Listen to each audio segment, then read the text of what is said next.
یہ کیوں فرمایا تھا؟ میں تاریخ اور حدیث اور سیرت کے حوالے سے بتاتا ہوں چلو کہ یہ مطعم ان کے والد بھی جبیر کی طرح مکہ کے سرداروں میں سے تھے، اور مکہ کے کافر جب ایک مرتبہ وہ اپنی زبان سے کوئی فیصلہ کر دیتے تھے تو کسی کی ہمت نہیں ہوتی تھی کہ ان کے فیصلے کو بدلا سکے۔ جب نبی کریم صلی اللہ علیہ وسلم کو اور آپ کے خاندان بنی ہاشم کو شعب ابی طالب میں 3 سال تک قید کیا گیا تھا، تو نبی کریم صلی اللہ علیہ وسلم اور آپ کے خاندان کو شعب ابی طالب سے باہر نکالنے والوں میں سب سے پہلے جبیر بن مطعم تھا۔ انہوں نے آواز بلند کی تھی اور ایک طرف سے ابو جہل کے ساتھ بغاوت کرنے پر اتر آئے تھے۔ یہاں تک احیاء حدیث کی کتابوں میں کہ ابو جہل نے جب منع کیا تو آپ خانہ کعبہ کے پاس ابو جہل کو مارنے کے لیے تیار ہو گئے۔ آخرکار مکہ کے کافروں نے اس بات کو مان لیا کہ شعب ابی طالب سے سرکار کو اور خاندان کو نکالا جائے۔ تو ایک تو یہ احسان تھا، اور دوسری بات جب سرکار طائف تشریف لے گئے تو اب جب طائف تشریف لے گئے تو اہل مکہ سرکار کو مکہ میں داخل نہ ہونے دیتے تھے، فرماتے تھے کہ اب مکہ سے باہر ہی رہو، جہاں رہنا ہو رہا، مکہ میں انٹر نہیں ہو سکتے۔ یہی جبیر کے والد مطعم تھے، اور خانہ کعبہ کے پاس یہ کھڑے ہو گئے اور کہا کہ میں نے محمد عربی صلی اللہ علیہ وسلم کو پناہ دی ہے، جس کسی کی ہمت ہو محمد کو مکے میں آنے کے لیے۔ تو یہ ایسے احسان تھے، تو اس احسان کے بنا پر حضور نے فرمایا کہ تمہارے باپ اگر مطعم زندہ ہوتے اور میں ان کو اگر وہ آتے سفارش لے کر تو بغیر کنڈیشن کے میں ان کو رہا کر دیتا۔ تو یہ جبیر جب ایمان دے آتے ہیں نبی کریم صلی اللہ علیہ وسلم کے حلیہ مبارکہ کے بارے میں جب ان سے پوچھا جاتا ہے تو فرماتے ہیں کہ نبی کریم صلی اللہ علیہ وسلم جب خوش ہوتے تھے تو ایسا لگتا تھا جیسے چاند کا ٹکڑا ہے جو زمین پر اتر آیا۔ تو حضرت حلیمہ سعدیہ نے کہا کہ چاند میرے گھر میں جیسے اتر آیا، جبیر بن مطعم نے کہا کہ جیسے چاند کا ٹکڑا ہے جو اتر آیا۔ حضرت برا بن عازب رضی اللہ تعالیٰ عنہ فرماتے ہیں یہ رے کو فتح کرنے والوں میں سے 300 احادیث کریمہ آپ سے مروی ہیں۔ برا بن عازب رضی اللہ تعالیٰ عنہ یہ اسلام لانے والوں میں قدیم ہیں، پہلے ہیں، والسابقون الاولون میں سے ہیں۔ تو حضرت برا بن عازب رضی اللہ تعالیٰ عنہ، یہ میں صحابہ کرام کی گواہیاں آپ حضرات کے سامنے پیش کر رہا ہوں، کہ فرماتے ہیں کہ نبی کریم صلی اللہ علیہ وآلہ وسلم کو ایک رات میں احد پہاڑ پر تھا، اور نبی کریم صلی اللہ علیہ وسلم نے سرخ رنگ کی چادر زیب تن فرمائی ہوئی تھی، آسمان پر چاند کھلا ہوا تھا، آسمان کا چاند چودھویں کا کھلا ہوا تھا، اور ایک طرف مدینے کا چاند تھا۔ میں کبھی سرکار کے چہرے کو دیکھتا اور کبھی چودھویں کے چاند کو دیکھتا، میرا دل یہ جج نہیں کر پا رہا تھا کہ کون سا چاند زیادہ خوبصورت ہے، کون سا چاند زیادہ چمکدار ہے، کون سا چاند زیادہ روشن ہے، آسمان والا چاند زیادہ روشن ہے یا مدینے کا چاند زیادہ روشن ہے۔ پھر میرے دل نے یہ فیصلہ کیا کہ مدینے کا چاند اوپر والے چاند سے زیادہ روشن ہے۔ سبحان اللہ، سبحان اللہ، ماشاءاللہ، ماشاءاللہ۔ تو انہوں نے چودھویں کا چاند کہا، چودھویں کا چاند، اور اس سے بھی زیادہ بیان فرمایا کہ چودھویں کے چاند سے بھی زیادہ روشن ہے۔ حضرت ابو طفیل ہیں، ان کے بارے میں بتاتا ہوا چلو۔ ابو طفیل رضی اللہ تعالیٰ عنہ یہ وہ صحابی ہیں جنہوں نے سب سے آخر میں وفات پائی، یعنی آپ کے وصال کے ساتھ ہی پھر ہوئے زمین پر کوئی صحابی باقی نہ رہے تھے، آخر میں سب سے وصال کرنے والے ابو طفیل 110 ہجری میں سرکار کے اس دنیا سے تشریف لے جانے کے 100 سال کے بعد آپ کا وصال ہوا۔ ابو طفیل انصاری رضی اللہ تعالیٰ عنہ فرماتے ہیں کہ نبی کریم صلی اللہ علیہ وسلم کا چہرہ مبارک سفید تھا مگر ملیح تھا۔ ملیح کس کو کہتے ہیں؟ ملیح ملح سے بنا، نمکین۔ یہاں نمکین کیوں کہا، ملیح کیوں کہا؟ کہ کڑوی چیز تو آپ کھا نہیں سکتے، میٹھی چیز زیادہ کھا نہیں سکتے، تیز مسالے والی چیز بھی زیادہ نہیں کھا سکتے، لیکن نمکین چیز آپ سب سے زیادہ کھا سکتے ہیں باقی چیزوں کے مقابلے میں۔ جو نمکین چیز ہو وہ آپ کھاتے رہتے ہیں، آپ کا دل نہیں بھرتا ہے۔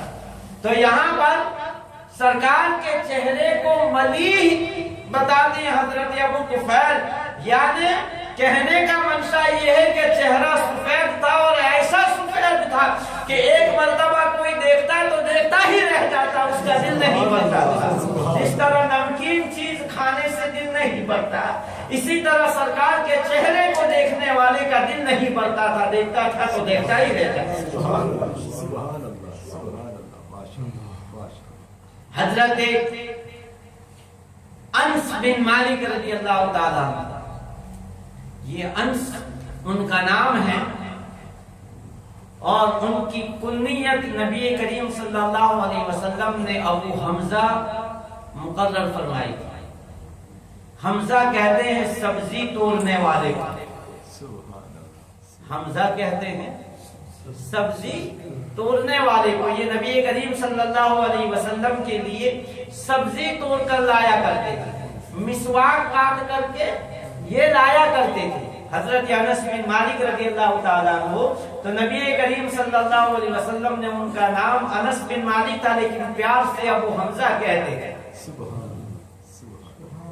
اور نبی کریم صلی اللہ علیہ وسلم نے ان کے لیے کیا دعا فرمائی تھی کہ یا الہ العالمین، انس بن مالک کے مال میں، عمر میں، رزق میں برکت عطا فرما۔ اور سرکار کی دعا کا اثر یہ تھا کہ آپ کے پاس سونے کی اینٹیں تھیں، سونے کی اینٹیں تھیں جس کو کلہاڑے سے کاٹا کرتے تھے۔ اب کلہاڑے سے اگر سونا کاٹا جائے تو گرام کا حساب نہیں ہوتا، پھر کلو کا حساب ہوتا، کہ کلو کے حساب سے تھا کہ کلہاڑے سے سونا کاٹنا، اتنا مال۔ اور اولاد میں برکت اتنی ہوئی کہ آپ نے اپنی زندگی میں 100 سے زیادہ پوتے پوتیاں، نواسے نواسیوں کو دیکھا۔ آپ کی موجودگی میں اتنے پوتے پوتیاں، نواسے نواسیاں اور ان کے بیٹے آگے تھے۔ خود کی عمر 103 سال کی ہوئی، سرکار کی خدمت میں آئے تو 10 سال کے تھے، اور 10 سال سرکار کی خدمت میں رہے، یعنی 20 سال کے تھے تب سرکار نے وصال فرمایا، 103 سال کی عمر پائی۔ یہ انس بن مالک رضی اللہ تعالیٰ عنہ فرماتے ہیں کہ نبی کریم صلی اللہ علیہ وسلم کا چہرہ سفید تھا، لیکن سفید بھی ایسا نہیں جس طرح برس کے داغ والے کا چہرہ بھی سفید ہوتا ہے، دیکھنے کو دل نہیں کرتا ہے، لیکن سرکار دو عالم صلی اللہ علیہ وسلم کا چہرہ فرماتے ہیں کہ اتنا سفید تھا کہ اندھیرے میں اگر نبی کریم صلی اللہ علیہ وسلم کو کوئی دیکھتا تو جس طرح روشنی چمکتی ہے اسی طرح سرکار کا چہرہ مبارک چمکا کرتا تھا۔